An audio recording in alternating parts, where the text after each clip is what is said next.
Hello everyone. Today we are going to see primitive and non-primitive data types practically. So let's get started. The first thing that we are going to see is primitive, in which the first data type we are going to see is character. So let's see how we can use char data type. Okay, so let's char. Suppose char represents character. We all know we have 26 alphabets such as A, B, C, D, F, G, H, I, J, K, L, M, N, O, P, Q, R, S, T, U, V, W, X, Y, Z. You all know that. Okay. Suppose I want to use character alphabet A. So I can write here its name, for example, alphabet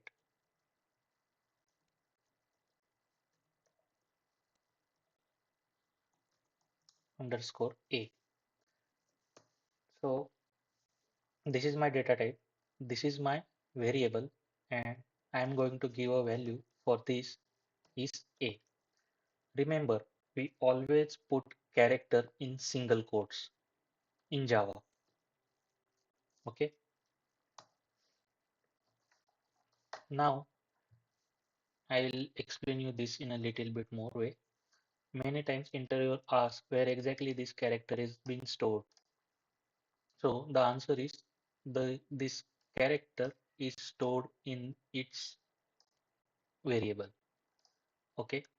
So this is how data type, its variable and the value will work in Java. Suppose now if you want to print this or use this variable, then you just need to put a code which is like system.out.println and the variable name. Just run it. And you can see in the output we have A. Similarly, if we have character B, I'll put this B here.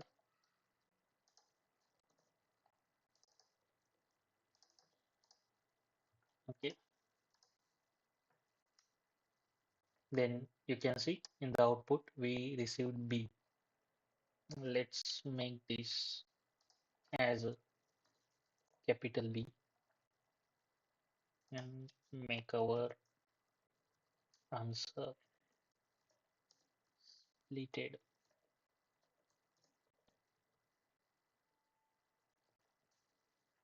a bit. Let's see now. See, there is a B is been printed in the output. So this is how we can use this char data type. The only one rule is like we need to use single quotes whenever we put char, and you cannot put like this. See, it will give error because this is a char data type which is used to represent only character, a character. Okay, you cannot even use like this. See, Java did not allow these things. Okay, so this is a character data type. Let's see the another one, which is Boolean. So Boolean is a data type where you can use only two conditions. Either it is true, either it is false, either it is yes, either it is no, either it is zero, either it is one. Okay, so let's write the data type Boolean. Let's define a variable. Let's define a variable name called condition. Mm, let's our condition to be set to true. Now, if I print this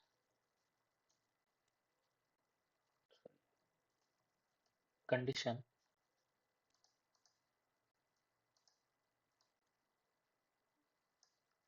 then in output, you can see it directly prints this variable, which is true. So how we are going to use the same in our programming? So There are many ways. Out of that, I am going to show you one simplest way with if-else statement. If here we need to pass condition,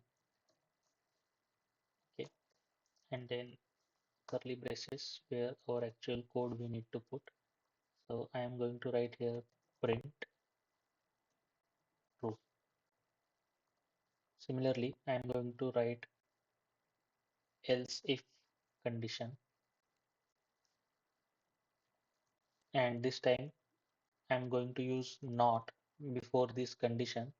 So this will make these conditions as false. Okay,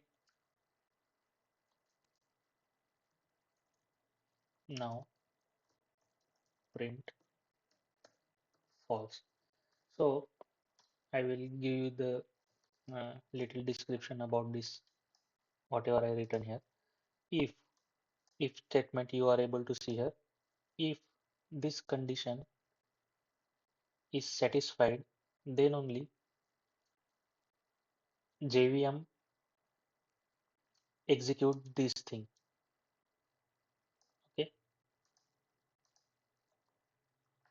Else, if this condition gets satisfied, then JVM execute this thing. So currently our condition is equal to true. Then definitely if condition is equal to true, then this is going to get satisfied. Hence, obviously in our output, we are going to see this print true. So let me run this. See,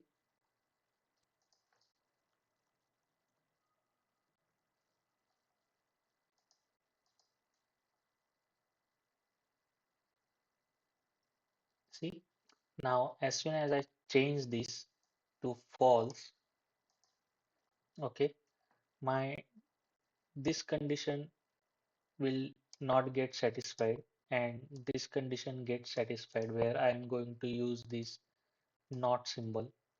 Okay, hence it is giving me the output called print false. As you see on the screen, our integer data types has byte, short, int, and long. So each one has certain range which is displayed in front of them. Okay, so you can see for byte we can use minimum value which is minus 128 and maximum value which is 127. So it this byte would be work only in this particular range. Okay, because its memory size is 8 bits only. For short, we have memory size is 16 bits, and for short, we can use 32,780 768 to 32,767 numeric values. Means you can use 32,768, but you cannot use 32,769. Okay, because it crosses its limit. Similarly, for int, we have minimum and maximum value defined. For long, as it use 64 bits size, so the range is increased in more than million. I think it's more than billion. So wherever you need to use such great numbers, there accordingly you need to use your data types. So for float, we have memory allocation is 32 bits. Similarly, for double, we have 64 bits memory allocated. So you can see float is used to represent decimal values. For example, 3.40. And in after that, we have certain values which are like 6 to 7 digits. And then at the end, we have a character defined called F. For float, we always need a decimal value and at the end we need to put this F, which represent this is for floating data type. Similarly, for double, we need to use this decimal value, which range increase after decimal is 15 to 16 digits. But here we no need to put any character at the end. Okay, so this is only the difference between this float and double. Just float needs one character here, and the decimal size is lesser than the double. Okay, so let's see this practically. We will see more about this variable and how to use this same in our day-to-day coding in future. Let's move with the next data type, which is numeric. So for this, the example is pretty simple, where I'm going to use float initially, which is this float float. Let me give its name as small decimal value, and let's give a name. Let's use pi 3.14159.265. Okay. You might be know the value of pi, or I don't know that you know or not, but this is how we are going to use this. Do you see there is a error red line shown? Because initially I told you that like we end up with a character F. Okay, so let me put that here. See the error gone. For float, we always use this F at its end. So a decimal value which has bigger number after that decimals, then you go with double.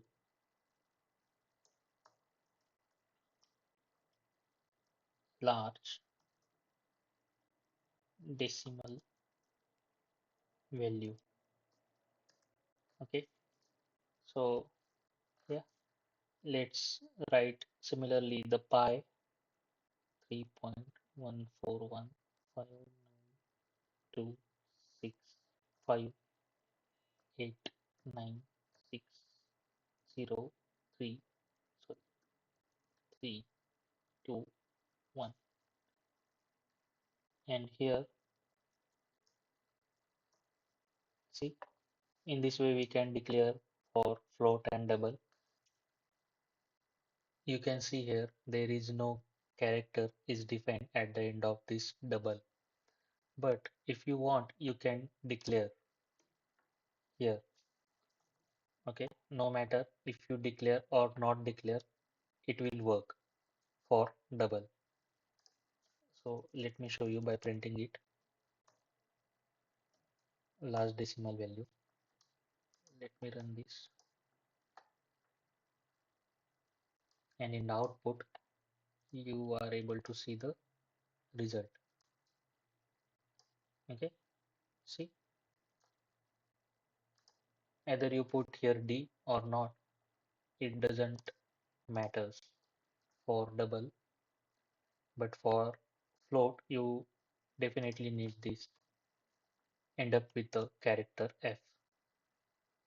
Okay, so these are our primitive data types. So let's begin with reference data types. For reference, we have class, string, enum, interface, and array. So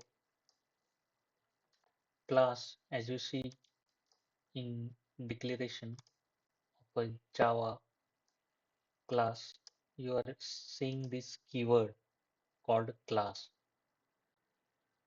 Okay, so this is a data type and also a keyword in Java. Okay, so this is where we can use this data type. Similarly, we have string data type. So string is used to represent a group of words or a group of characters which are stored in a string. For example, you want to put a name in a variable such as string name is equal to Java. So initially we see one data type called character where we are going to use only one character at a time. But what if you need to use multiple characters with upper and down case in it? Then you definitely need to go with string data type. Okay, so this is how string is used. Similarly, we have interface. So for interface is a keyword which we are going to define at class level. It always used at class level only. So I will give you one example so you will get understand like how interface work. Let's define one method which is a complete method. Let's say public void test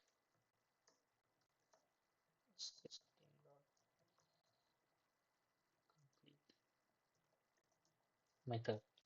So here what I just did is I created one complete method.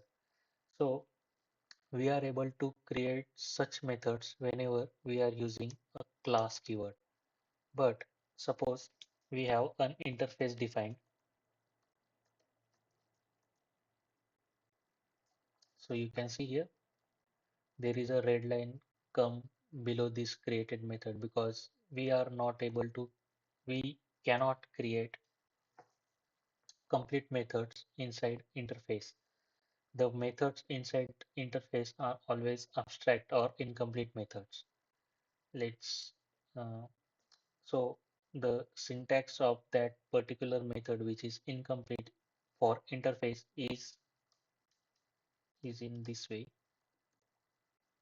just a colon at the end of this name. Similarly, I can define another method also, public void test2 colon at the end. Similarly, public void test3 similarly colon at the end. So you can create as much methods as you want, but those all are incomplete. Okay. But what if you want to, what is the use of this interface? So you can use these methods, but not in this class, but in another class. For example, let's create one more class.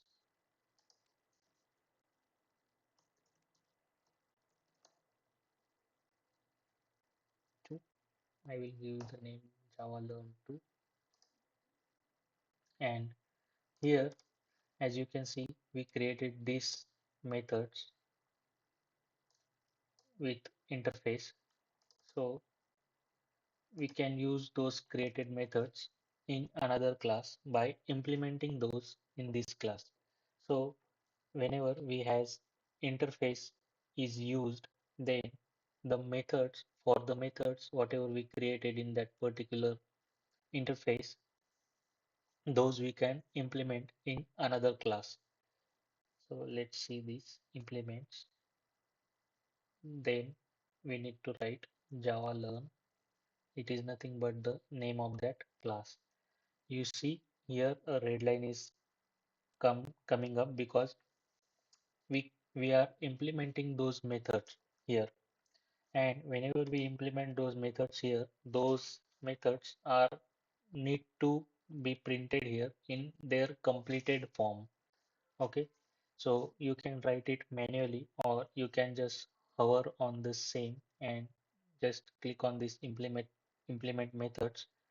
So those methods all automatically get implemented here. Let's click on OK, and you can see those methods are come up with the override extension, and those are completed here. Like we have this workspace where we can put our code or anything, whatever you want, such as test.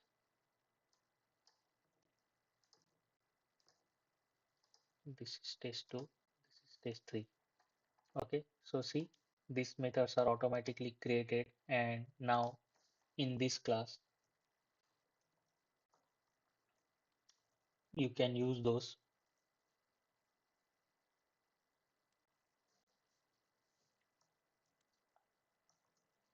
Let me create one object here,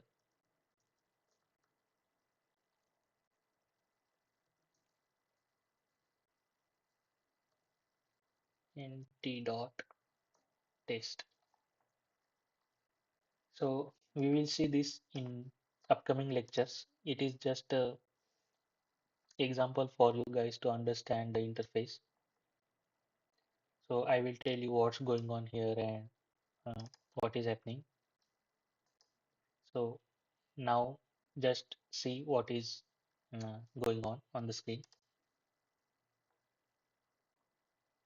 So when I run this, you can see I get an output called test, which is nothing but this one. Similarly, if I if I call the method called test2, I just edit this. Let's run this code. So the output is test2 now, you can see. Okay. So this is why, and this is what is the use of interface. Now let's move to the next one called array. So let me remove this.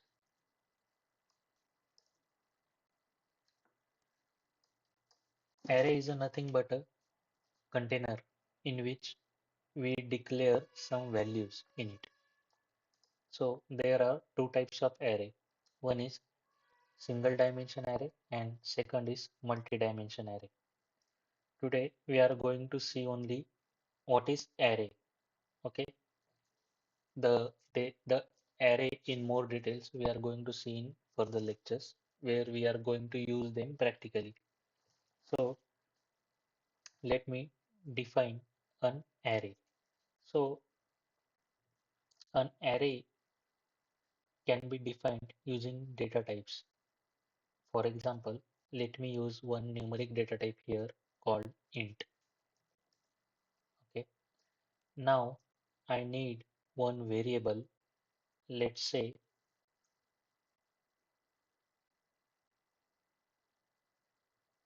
group of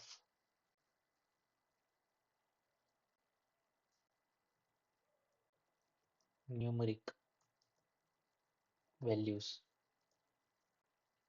Okay. After that, to convert this variable into array, I need to put one symbol of opening and closing square brackets like this. So now this data type and its variable is treated as array. So how we are going to declare? For declaration we use curly braces and at the end colon. So now we can declare some numeric values here such as 23, comma 11, comma 56, comma 78, comma 98, etc. So this is how we can use a array. What if we have to print these numeric values? Then you need to use like this system.out.println group values and then curly braces, and here you need to pass which value you need to get printed. So let's say 0. So As you see here, these are defined in a way that like it is 0th position, 11 is at 1 position, 56 at 2nd position, 78 at 3rd, and 98 at 4th position. Similarly, if whenever you need to print this, you need to use their position values, which is here is 0. If I print this now, you get output 23. Oh, sorry. Let me remove this.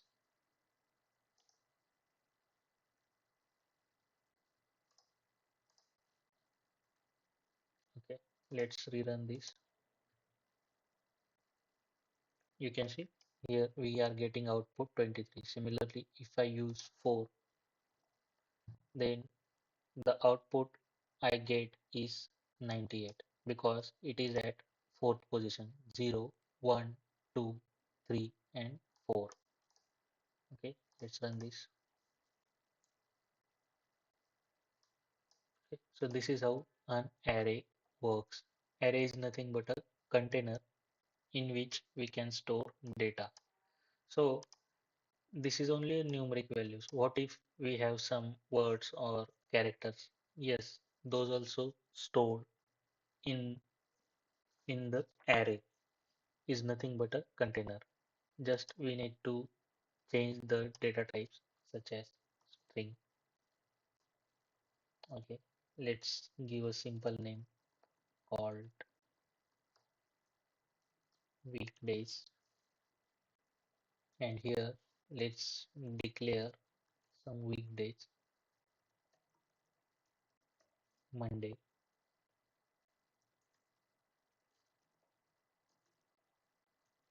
Tuesday, and let's say Sunday. Okay, so in this way you can define a string array with some values in it. And for printing, the similar way which we used earlier, where we are going to use variable with square brackets, and here you need to pass their positioning such as 0, 1, or 2, and in the output you will receive Monday. Okay, let's see the last but not least, enum. So enum is a data type which we can use to define constants. For example, let's define something called enum traffic light. So here we are creating some constants. So we all know that traffic light has three main lights. One is green, other is red, and last one is yellow. Okay, so we created a constant by using enum data type, or you can say a non-primitive data type or reference data type. So to use this, I am going to use this traffic light with a name called display red is equal to, if you need to call any constant from the defined enum constants, you need to use their name, which is nothing but traffic light, and the constant which you need to call. Let's call this.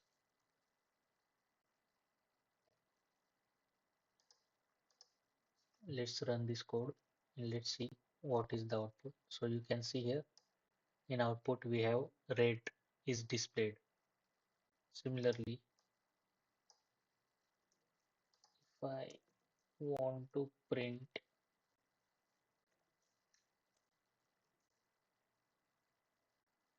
yellow.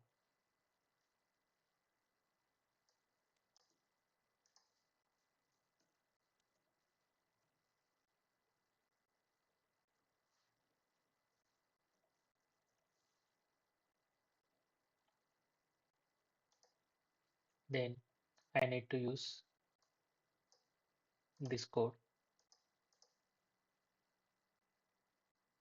where the output we are getting is yellow. So this is what enum is. We can declare some constants in it, and those we can use in our code.